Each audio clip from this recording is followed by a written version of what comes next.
Hello, we are here to do another Stephen King tier list. This one will cover 1985 to 1989. As we go forward, we'll be doing these in 5-year segments. So let's just jump into it. I already put up the easy one. So this is Stephen King's best work by far. It not only puts an end to an era of his writings, especially dealing with kids and memory and things like that, even though those themes don't fully go away, it's probably reached its pinnacle here, and it's uh, just a wonderful novel. The adaptations are not that good, neither of them, but the book stands really as his, I think, unsurpassed work by far. Um, the Pretty much all of his themes. So I have like the old standing watch is there, the cosmic evil is there, memory is there, childhood, magic, the magic of childhood. That's maybe I think that's the biggest thing missing in the adaptations. Honestly, is the focus on the magic of childhood.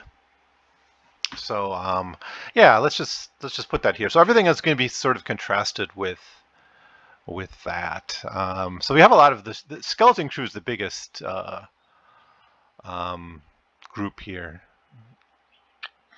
So this is not this here Skeleton Crew. This is the monkey because I couldn't really find a good picture for the monkey. But we'll look at all the stories and the screenplays that he wrote. Um, Anyways, next the Tommyknackers. The Tommyknackers, this is a bit maligned. I think even Stephen King said this wasn't that good of a novel. I don't agree with him. I think it's pretty good. It's not as good as it, but we'll put it under A. The Tommyknackers might be low A in the end, but it is a little overwritten and overblown, but I think there's many, many wonderful things in the Tommyknackers, especially the body horror, the exploration of the small town. I think in this way it sort of sits alongside Salem's Lot, or in a way Dolores Claiborne, but there's other better examples of it. They'll come to me, but like looking at the Castle Rock stories, I guess, like Needful Things, maybe it's the other one I'm thinking of here, that really are more about the town itself. In this case, it's Haven. We get a lot into its history and its characters and its people. It does get wild at times with like the flying Coke machine and the shop showing up at the end. It gets really wild at the end, but I think there's a lot to like in the Tommyknackers. So I guess I disagree with a lot of people who don't care for that much. Then we'll throw the Dark Half down here in tier B. This is a theme he was really obsessed with at this point in his career. It's not, he wrote Secret Windows, Secret Garden. That'll be on the next tier list, I suppose, which is kind of thematically very similar. And of course, in this story, a writer tries to bury his pen name, George Stark, who writes kind of violent crime novels, very different from his mainstream fiction, which was well received but not very popular. He gets outed as this, just like Richard Bachman was outed, or Stephen King was outed as Richard Bachman. So this is kind of a contrast with that. This novel's fine, I think, but you can tell it's very much Stephen King reflecting on himself, and it's not always the best when he does that. Um, so yeah, it's the trope of the writer is already getting kind of old, and he never gets away from it. I think even his latest novel has the main character becoming a writer, but that's okay. We'll allow it. But it's still going to be down here as a B list, B tier. Drawing of the three. Yeah, it's going to be hard to put Dark Tower novels below S or A. The Drawing of the Three is a big step up from the Gunslinger. It's some really wild fantasy again.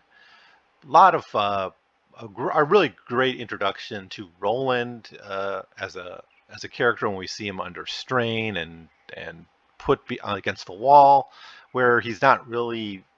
I mean, the Gunslinger is more of a, I guess, it's an introduction to the character, but we see him more or less in command and confident, and we don't quite know what he's doing, and it's more about his relationship with Jake and his betrayal of Jake, and it works well for that. But the Drawing of the Three opens up the world. We learn much more about his quest, and of course we meet some of our favorite characters like Eddie Dean and Susanna Dean.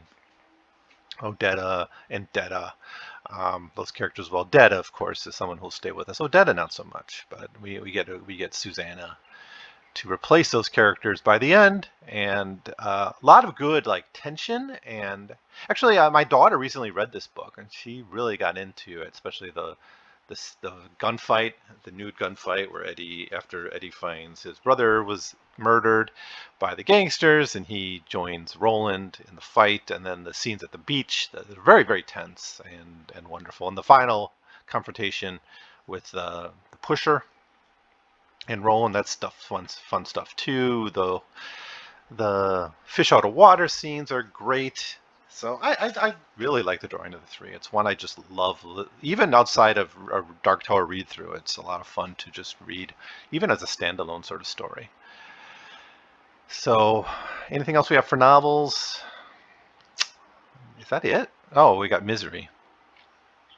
Misery will put as a B. This novel is, of course, it's fine. It's it's all set in one place. It's kind of like Gerald's Game in that way. I think Gerald's Game's a better book. I may even put it top here, ahead of The Dark Half. Another book about a writer, kind of exercising some demons. In this case, it's like the opposite of The Dark Half. His mainstream writing is garbage, but he does it because it's popular and he makes money from it, and he wants to move into more, literary fiction. And in a way, what's the name? Kathy Bates, I was going to say, but I mean Annie Wilkes wakes him up to this potential of Misery Chastain. I think that's the coolest thing in this story, above the gruesome aspects and the kidnapping and the psychological torture and the physical torture and all that. It's good stuff. But the thematic heart here is Sheldon realizing the potential of misery, and it takes Annie Wilkes to get him into that, right? I think it's something that the movie version totally ignores, in that he actually starts to dig the misery stories as he makes them darker and more gothic, and he takes them in a new direction. And I don't even think they touch on that Misery's Return is published, and it does become a new. It wakens him up as a writer, kind of like how the Overlook wakens up Jack Torrance. That's another thing that's kind of excised from the book, I think, that, or the movie. One of the great sins of that movie was the all work and no play make Jack a dull boy. It kind of works on film, I guess, and it works in the context of that story. But what's so interesting is the Overlook pushes him to not write the stupid play that he's been struggling over for years, but instead write a biography of the Overlook. And he really is into it, and he's kind of motivated by it and driven by that. Now, part of that's the Overlook trying to seduce him, but he does become like a better writer. And for a while, in a different world where things went differently in the Overlook, he might have produced something interesting. Of course, that was probably not likely to happen, but it's a window of hope for our character there. So I think that's all the novels.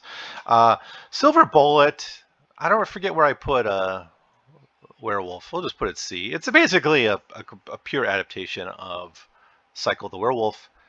It doesn't change much. That's the case for several of these. I mean, we can kind of throw these all together almost. The Pet Sematary screenplay, which he wrote, more or less a one-for-one copy of Pet Sematary. It's a better source material, so put it up here. I really miss the Wendigo stuff and some of the more commentary on the Indians and the history of Ludlow. All that's sort of suppressed a little bit in the film version.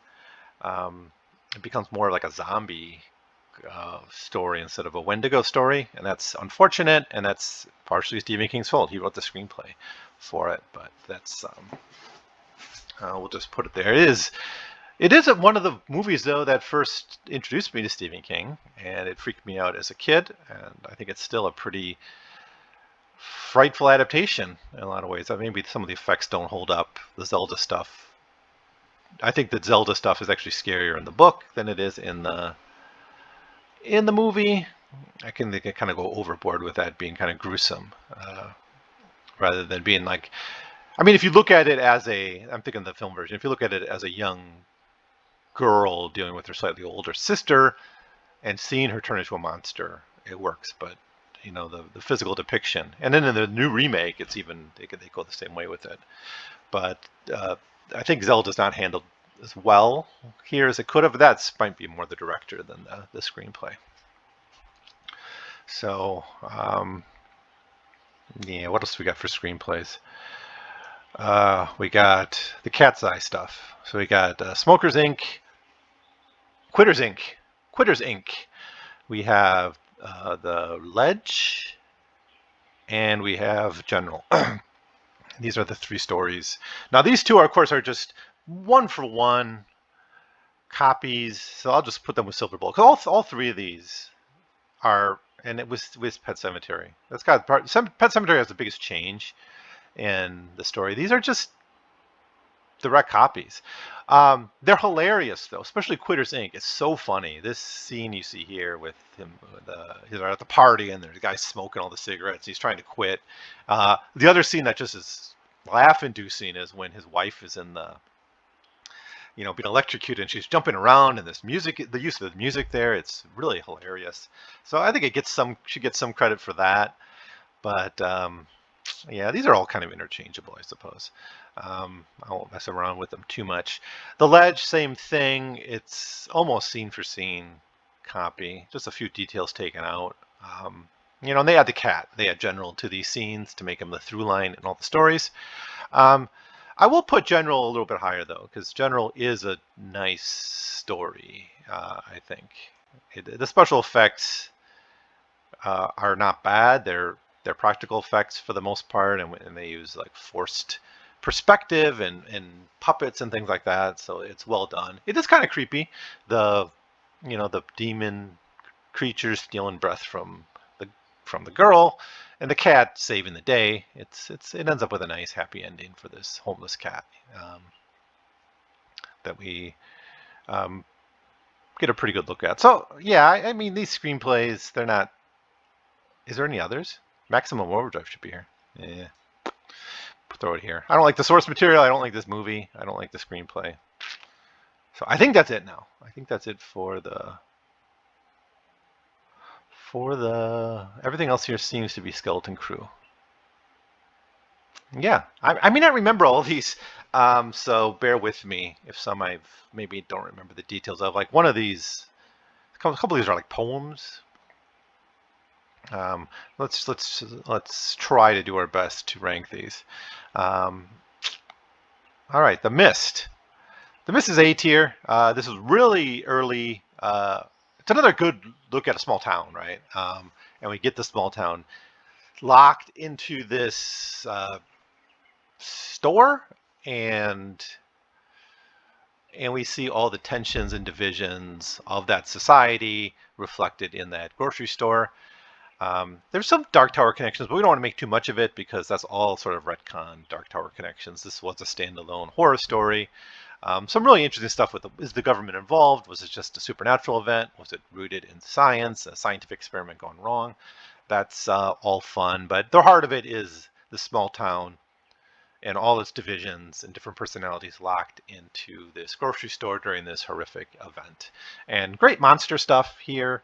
The film, the Frank Darabont film, is great. It's remember when Frank Darabont was doing these wonderful Stephen King adaptations, The Mist and The Shawshank Redemption and The Green Mile, and I think that's all he did.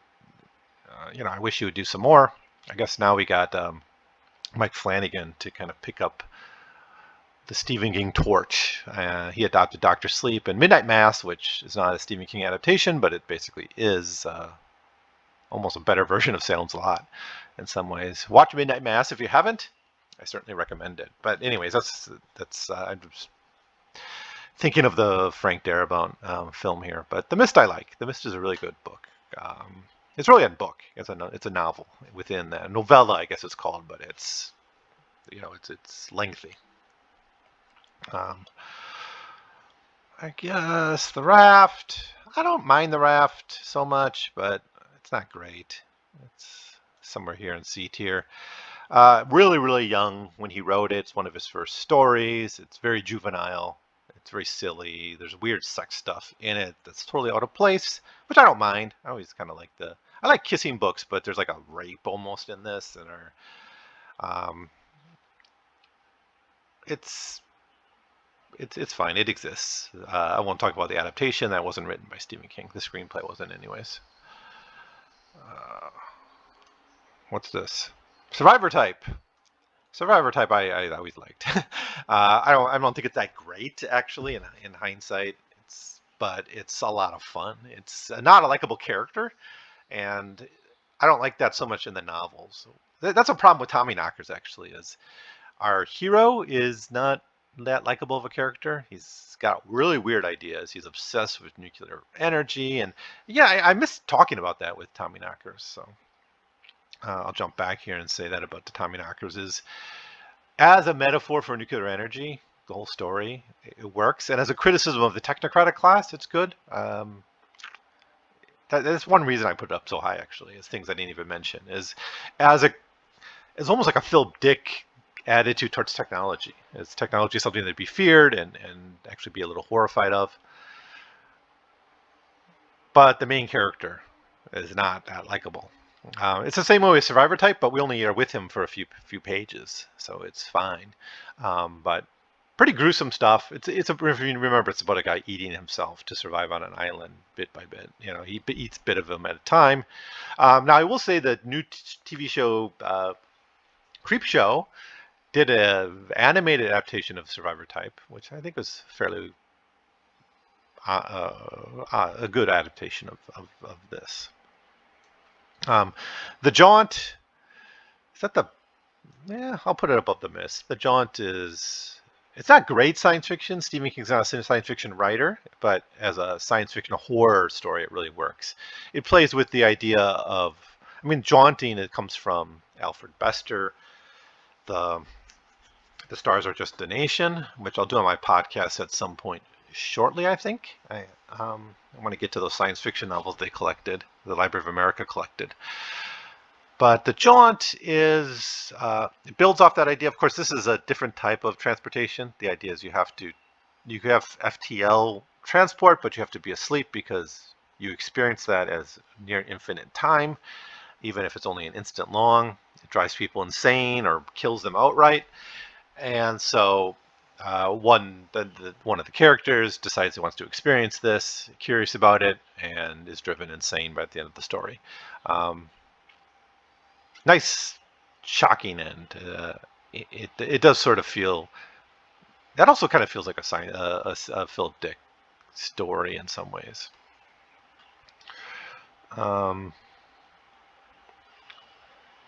Word processors are the gods. This is Word processors of the gods, I think. No, this is the bullet one. Where's Word processor of the gods? Here it is. The Word processor of gods, it's fine. Another not likable character. This is the guy who ends up deleting his family, and he doesn't. It's kind of like the monkey's paw, but without the monkey's paw. The horror of the monkey's paw, which is once you make these wishes, you lose control of what the wish is. And it's, you can tell Stephen King here is just having fun with this idea of deleting. We've got this kind of nasty character who ends up deleting his family because he wants to have more freedom in his life, and he's just not likable.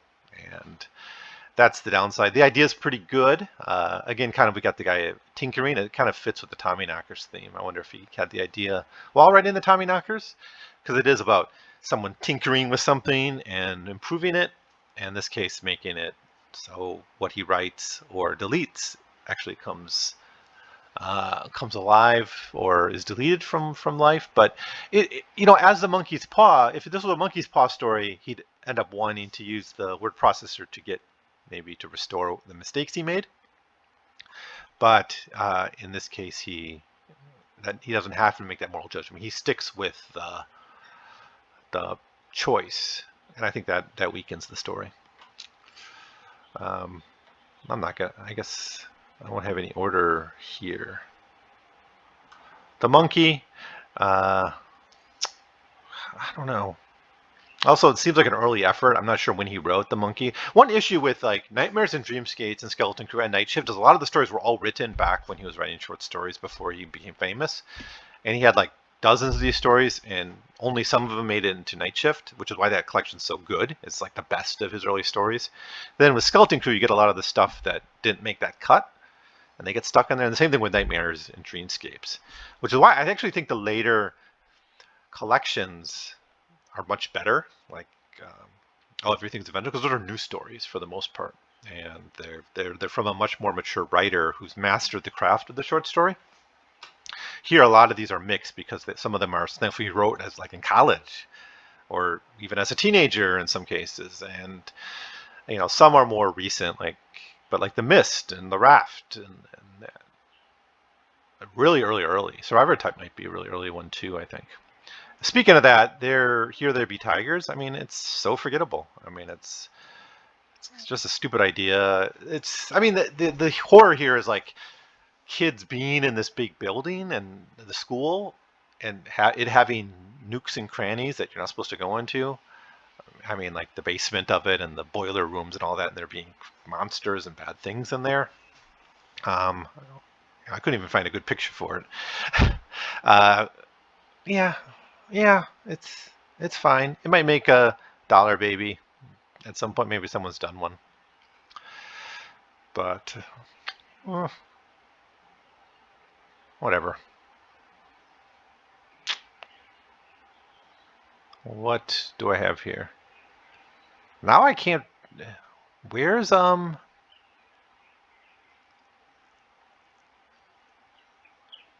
Where's the? Oh, sorry, that's the wrong collection. I was thinking of the. I saw Beach World. And I was thinking of what's the one of the ones set on the beach? I Am the Doorway. That's from Night Shift. Mr. Todd Shortcut is great. It's one of the better ones. Is this Castle Rock story. I think it's maybe the best in this collection. Looking at what's left, I think that's probably true. Creepy, nice little. We can retcon this as the Dark Tower story if we want. Other worlds, but just it's so. The way the story unfolds, I think, is really fun. Where you start out just, someone in Maine is interested in central Maine is interested in shortcuts, and of course there's all these roads and small towns, and it's kind of believable in that sense. And then it gets more and more.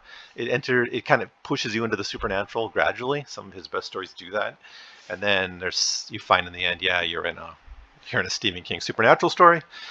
Mrs. Todd Shortcut is really good. It's a pretty memorable tale. I think when the realization that she's kind of going through time, or going through other dimensions in a way, and bringing back stuff with her, and there's evidence of it. It's a sweet little tale. Again, it kind of looks like it reminds me of Philip Dick's story. I've been playing with the idea that there's King read more Philip Dick than we thought. Like in the Tommyknackers, he talks about. What am I thinking? He actually mentions Do Androids Dream of Electric Sheep. Much of that feels like a Philip Dick novel. So does this one. There's actually a Philip Dick story about someone who's kind of from a very similar setting, but uses her truck to deliver goods to some astronauts from another dimension or from another time, trapped, and it's called Captive Market. And there she just uses it to make money, but here it's got a different. It works differently, but I got a similar feel from it. I like The Wedding Gig. It's not supernatural. I'll put it as a B. I enjoy this story quite a lot. Just a fun little gangster story about a band. It's a band story, a band playing a wedding, and there's a hit, and then we see this involved because this. I mean, basically, it's this very obese woman getting married. Her brother's the gangster, and she ends up taking over the family and getting revenge on the people who made fun of her when she was, at this age. And it's there's great stuff here with the wedding because it's you got this fat woman and this thin man, and they're getting married, and people are all snickering behind their back about the match, but it's dangerous to do that because it is a gangster family. And then the POV is the wedding band. Kane rose up. It's another really early one. It kind of maybe it's a mass shooter story, and it's another young Stephen King, angry Stephen King. It's almost a Bachman story. It basically is a Bachman story. Uncle Otto's Truck is good. Let's put it down here. Another Castle Rock story. I don't remember too much about the story, but it's one of the better alive car tales that he's written. I don't know. I'm just going to put Paranoid and For Owen. These are poems, and I don't really have much to say about them. They just happen to exist. I do like this one, though. This is the Home Deliveries, which is about the man who's... This is just fun. It's another kind of Bachman-esque story, but it's got some kind of almost supernatural elements to it. It's about the milkman, but he sometimes just delivers milk and follows the order, but sometimes he puts spiders and poison and toxics and delivers them to people. It's just like a psycho milk delivery man. All right. Mama? Yeah, Mama's up here too. So you can see these are my favorite Skeleton Crew stories. Not many of them though. I find when I was doing this reread, I thought Skeleton Crew is better than Nightmares and Dreamscapes. That was my feeling, and maybe it's because I kind of read this stuff first when I was young, and Nightmares and Dreamscapes I found a bit of a slog. But actually, now that I'm going through Nightmares and Dreamscapes again, I think the stories are more solid there. There's some really nice ones, like in Nightmares and Dreamscapes, we'll talk about later. There's some duds there too, but I'm finding more duds in Skeleton Crew. What else? The Ballad of the Flexible Bullet is pretty good too. It's another strong one.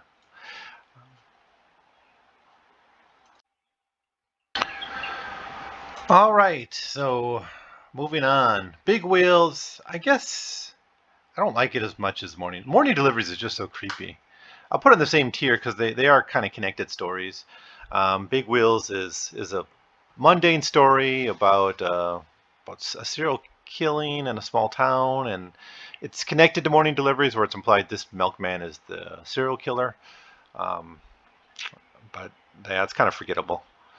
The Reach is pretty good. This is about is this the one with the woman on the island who, the old woman who's never been to the mainland and dies walking out to the ocean? Yeah, that's, sorry. That one's pretty good. Put it up by Grandma. Grandma, I guess I didn't say too much about Grandma. Grandma is the one where let's put it even higher.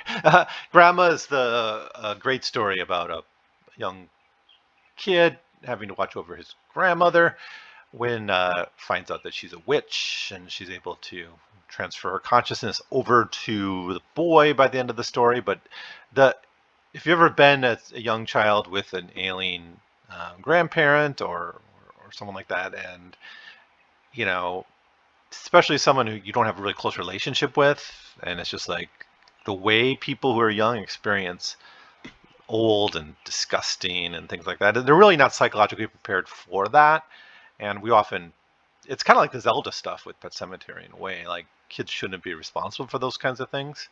But and then how you sometimes see these people who are marginally tied to your life, but they're maybe closer to your parents or something, and you imagine there's something weird about them because they're from a different generation. I mean, there's so much that's drawn from reality in Grandma. That's one reason I like it.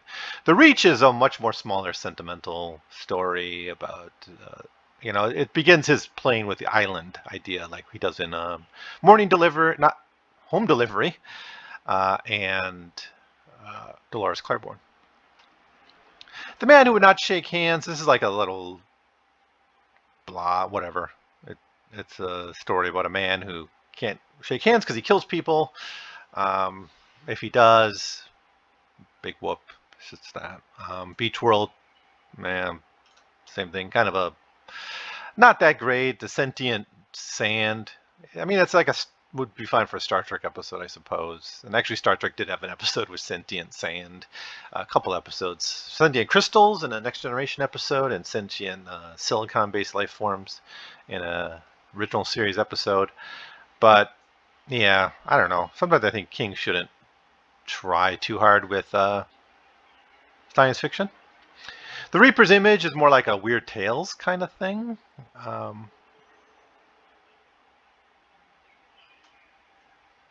So that's it.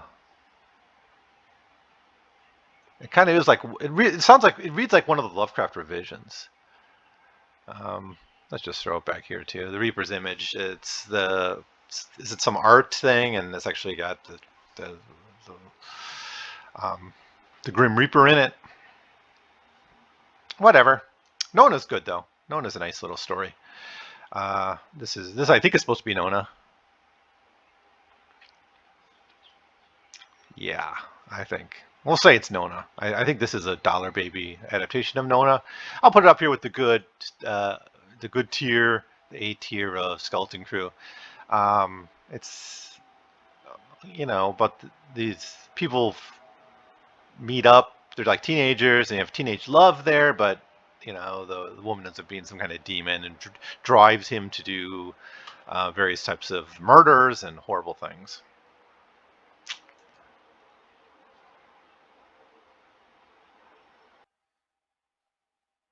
So then, what the hell is this supposed to be? Oh, Sorry Right Number. This is Sorry Right Number. I